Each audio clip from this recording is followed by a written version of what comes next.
നമസ്കാരം. Raf talk ഫുട്ബോളിലേക്ക് അവർക്കും സ്വാഗതം. യുവേഫ ചാമ്പ്യൻസ് ലീഗിൻ്റെ മാച്ച് വീക്ക് 7 മത്സരങ്ങളുടെ പകുതി കഴിയുമ്പോൾ UCL ഇങ്ങനെ ഒരു ടീം വേറെ ഇല്ല. ലിവർപൂളിനെ പോലെ Liverpool 100% winning record, perfect start നിലനിർത്തുകയാണ്.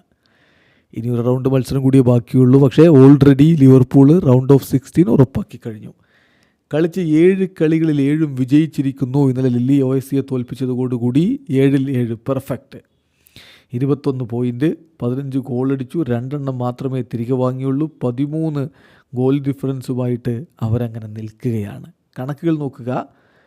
അർനെ സ്ലോട്ടിൻ്റെ ലിവർപൂളാണ് ഇപ്പോൾ 100% വിന്നിംഗ് പെർസെൻറ്റേജുമായിട്ട് ഈ സീസണിലെ യുവേഫ ചാമ്പ്യൻസ് ലീഗിൽ നിൽക്കുന്ന ഒരേ ഒരു ടീം. 7 മത്സരങ്ങൾ 7 വിജയങ്ങൾ, 15 ഗോളടിച്ചു, 2 ഗോളുകളെ തിരികെ വാങ്ങിയുള്ളൂ. 28 ബിഗ് ചാൻസുകൾ ക്രിയേറ്റ് ചെയ്തു. അതിൽ തിരികെ കൺസീഡ് ചെയ്തത് 7 ബിഗ് ചാൻസുകൾ മാത്രമാണ്. 7.7 ഷോട്ട്സ് പെർ മാച്ചസ് അവർ ഓൺ ഗോളിലേക്ക് ഉതിർക്കുന്നുണ്ട്. So 52% ball possession. ഇതെല്ലാം കൂടി വലിയ രൂപത്തിലുള്ള ഡൊമിനേഷനാണ്, ആധിപത്യമാണ് അവർ ഇത്തവണ യൂറോപ്പിൽ നടത്തിക്കൊണ്ടിരിക്കുന്നത്. ഇപ്പോൾ യൂറോപ്പിൽ മാത്രമല്ലല്ലോ, പ്രീമിയർ ലീഗിലോ ഒന്നാമത് അവർ തന്നെയാണ്. യൂറോപ്പിൽ ഒന്നാമത്, പ്രീമിയർ ലീഗിൽ ഒന്നാമത്. 21 കളികളിൽ നിന്ന് 50 പോയിൻറ്റുമായിട്ട് പ്രീമിയർ ലീഗിൽ അവർ തന്നെയാണ് ഒന്നാം സ്ഥാനത്ത് വിരാജിക്കുന്നത്.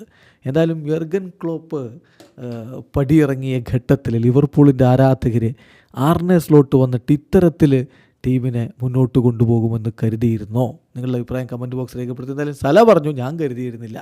ആളുമായിട്ട് അടുത്തപ്പോഴാണ് ഇത്ര മികച്ച കോച്ചാണെന്ന് ഞാൻ മനസ്സിലാക്കിയതെന്ന്. ഇനി സലയേക്കാൾ മുമ്പ് സ്ലോട്ട് ഇങ്ങനെയൊക്കെ മാറ്റിമറിക്കുമെന്ന് കരുതി ആരെങ്കിലും ഉണ്ടോ? കമൻറ്റ് ബോക്സ് രേഖപ്പെടുത്തി. വീഡിയോസ് അല്ലെങ്കിൽ ഫുട്ബോൾ ലോകത്തെ കൂടുതൽ വിശേഷങ്ങളുമായി റാഫ് ടോക്സ് എത്താം.